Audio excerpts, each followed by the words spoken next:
রয়, গোপাল রয়, বেগুনি রয়, মনোরঞ্জন রয়, প্রতিমা রয়, সবিতা রয়, মাদনী রয়, উৎপল রয়, বিজয় রয়, অনিমা রয়, ভিকি রয়, রূপম রয়, মণিভূষণ রয়, কলিকা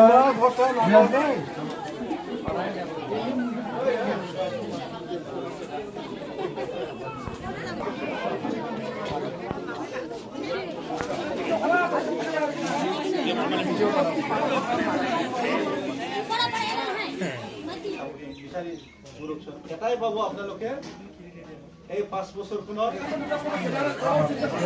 মাদনী ৰয়, উৎপল ৰয়, বিজয় ৰয়, অনিমা ৰয়, ভিকি ৰয়, ৰূপম ৰয়, আমাৰ সমীক্ষাত আমি মিনিমাম 25টা সিটৰ কথা কৈ আছোঁ। দলীয় মঞ্চৰ পৰা আমি সমীক্ষা চলাইছোঁ। আইবি ৰিপৰ্ট, পুলিচ ৰিপৰ্ট যিবিলাক মানে তেওঁলোকে পাই আছে যে BPF দলে চৰকাৰ বনোৱাটো খাটাং। UPPL বা তেওঁলোকৰ মানে সহযোগী দলবিলাকৰ যৌথ চৰকাৰ যিটো আছিলে BTCত, সেই চৰকাৰখনৰ পাৰফৰ্মেঞ্চটো একেবাৰে জিৰ' হোৱাৰ কাৰণে BTC বাকী ৰাইজে উন্নয়নমুখী এটা চৰকাৰ, উন্নয়নৰ ৰাইজৰ চৰকাৰ গঠন কৰাটো যিহেতু বিচাৰে, ইয়াৰ কাৰণে আমাৰ BPF দলে চৰকাৰ বনাব পাৰিব, চৰকাৰ বনোৱাটো খাটাং হৈছে বুলি চৰকাৰী আমাৰ সমীক্ষাটো এইটো ওলাইছে, পুলিচ ৰিপৰ্টতো সেইটো ওলাইছে। আৰু আমাৰ দলীয়ভাৱে যিটো আমি সমীক্ষা চলাইছোঁ 25টা এতিয়ালৈকে আমি পাই আছোঁ। আৰু সময়ৰ লগে লগে ইয়াতকৈ বেছি পাবৰ কাৰণে আমি নিশ্চয় মানে BPF সক্ষম হ'ব বুলি আমি আশা ৰাখিছোঁ। এতিয়ালৈকে যিহেতু হাগ্ৰামা মহিলাৰী ডাঙৰীয়াদেৱে মোক খচুগাঁও সমষ্টিত আপুনি খেলিব লাগে বুলি এটা নিৰ্দেশ দিছে। এতিয়ালৈকে মই ফাইনেল তেনেকুৱা ধৰণৰ সিদ্ধান্ত হোৱা নাই। খচুগাঁও সমষ্টিত কোনে খেলিব, কোনে নেখেলিব সেইটো ডাঙৰ কথা নহয়। খচুগাঁও সমষ্টিখন আমি আমাৰ হাতত ঘূৰাই আনিবৰ কাৰণেহে কাম কৰি আছোঁ। কেণ্ডিডেট কোন হয় নহয় সেইটো পিছত আমি ঠিক কৰিম। কিন্তু এইবেলিত খচুগাঁও সমষ্টি যিহেতু আমাৰ হাতত নাই, যোৱা 2টা টাৰ্ম আমাৰ হাতৰ পৰা ওলাই গ'ল। এবাৰ বনমালী ৰাভা GSPৰ হাতত, এইবাৰ মানে UPPLৰ হাতত। বৰ্তমানৰ UPPLৰ যিজন EM আছে তেখেতে সমষ্টিৰ আমাৰ ৰাইজৰ একো কাম কৰি দিব পৰা নাই। সমষ্টিবাসী ৰাইজে তেখেতক ৰেজেক্ট কৰিছে আৰু সমষ্টিবাসী ৰাইজে কোনো প্ৰকাৰে BPFৰ বাহিৰে বেলেগ দলক এইবাৰ ভোট দিবলৈ সাজু নহয়। গতিকে BPF দলে খচুগাঁও সমষ্টিখন উদ্ধাৰ কৰিবৰ কাৰণে যিটো অভিযান চলাইছে, সেই অভিযানত আমি সফল হ'ব পাৰিম। এইবাৰ খচুগাঁও সমষ্টি আমাৰ হাতত আমি ৰাখিব পাৰিম। ইয়াৰ কাৰণেহে মই কাম কৰি আছোঁ। কেণ্ডিডেট হিচাপে নহয়, দলীয় কৰ্মী হিচাপে মই কাম কৰি আছোঁ। আৰু দলৰ কেণ্ডিডেট পিছত কোনে কাক দিয়ে সেইটো আমাৰ দলীয় হাইকমাণ্ডে ঠিক কৰিব।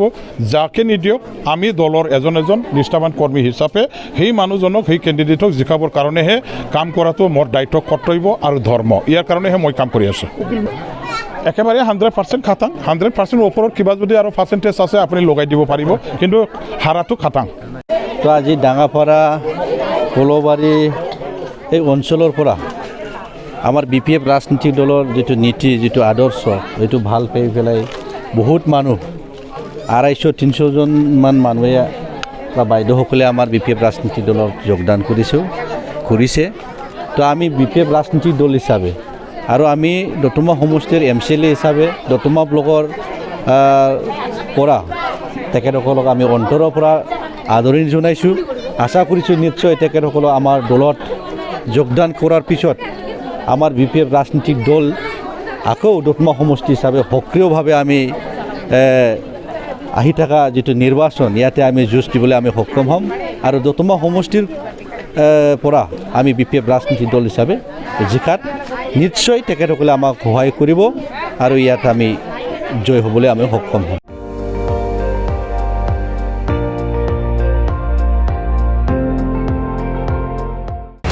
আপুনি চাই আছে ND24, সৰ্বশ্ৰেষ্ঠ নহয়, সৰ্বোত্তমৰ দৌৰ।